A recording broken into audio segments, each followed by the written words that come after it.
Have you ever had one of those nights where everything felt perfect until it wasn't? It started off like a celebration, light-hearted laughter, wine flowing, dim lights casting a warm glow over the dinner table. A small group of people, supposed friends, co-workers, and family gathered together. My wife had just been promoted at her firm, and she was absolutely glowing, confident, proud, and rightfully so. I felt proud of her too.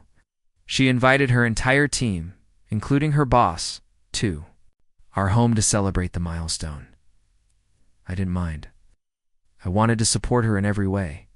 I helped clean up, prepped the wine, and even wore a blazer I hadn't touched in 2 years since our anniversary dinner.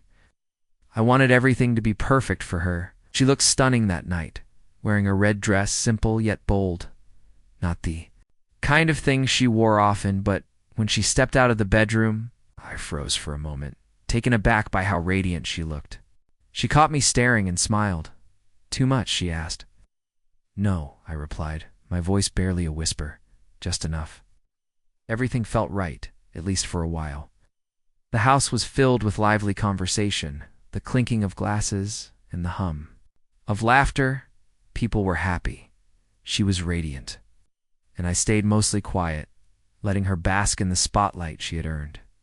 But then it happened. Her boss, Nathan, stood up. He had a half-empty glass in one hand, wearing that arrogant grin I had come to dread. Everyone turned to him, expecting a toast. What he said, though, changed everything. "Marcus," he said, raising his glass toward me. "You know why your wife got that promotion, don't you?" Paused, letting the words hang in the air before adding, "It's that sexy red dress she wore into the office the other day." A loud laugh followed his words alone. The room froze.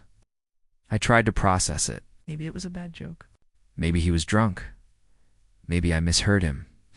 But then he looked directly at me, and his next words sliced through the air like a blade. "To be fair, though," he continued, "she could wear a trash bag and still look good. You're a lucky man. She's loyal, but for one night, I was ready to double her salary." The world around me seemed to pause. Every sound disappeared, leaving a deafening silence. People turned toward me, and my wife's eyes widened. Her lips parted, but no words came out. She was frozen, just like the rest of them. My fingers tightened around the stem of the wine glass I was holding, and without thinking, without a word, I stood up and walked straight toward him. In one swift motion, I smashed the glass against the side of his head. The room erupted. Gasps, shouts, a woman screamed. Nathan stumbled back, clutching his face. Blood trickled down his temple, and I didn't even blink. I pointed at the door. "Get out." There was no apology, no explanation, just pure shame in his eyes.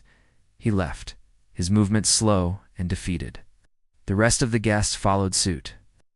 One by one, they filed out, avoiding eye contact. No goodbyes, just silence and retreat. When it was just the two of us again, I turned to her, still shaking, my voice unsteady but firm. "You are not going back to that job." She looked at me, stunned, her eyes wide in disbelief. "It wasn't my fault, Marcus." She tried to explain. "I don't care." I cut her off. "If you go back there, we're done."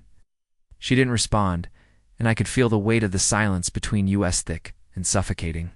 The next morning, I woke up to find her ironing clothes, getting ready like nothing had happened. She really thought she could just move past it. "Don't do this," I said quietly, my voice breaking. She didn't even look at me. "I need that job," she muttered, almost like it was an apology. "If you walk out that door, we're finished," I said, my voice cold. We argued. Words flew like daggers, cutting deeper with every exchange.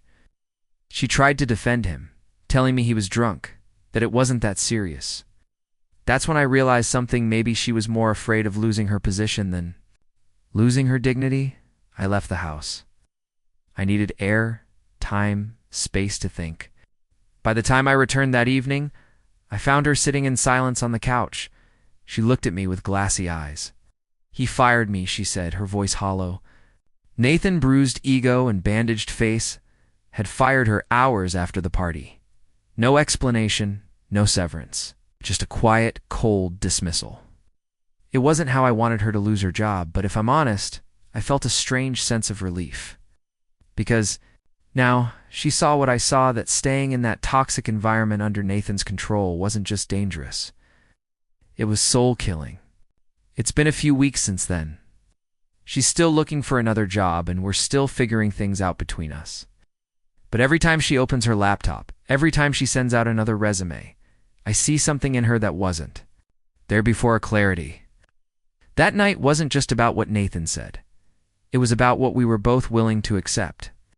And I'm done accepting disrespect, no matter where it comes from.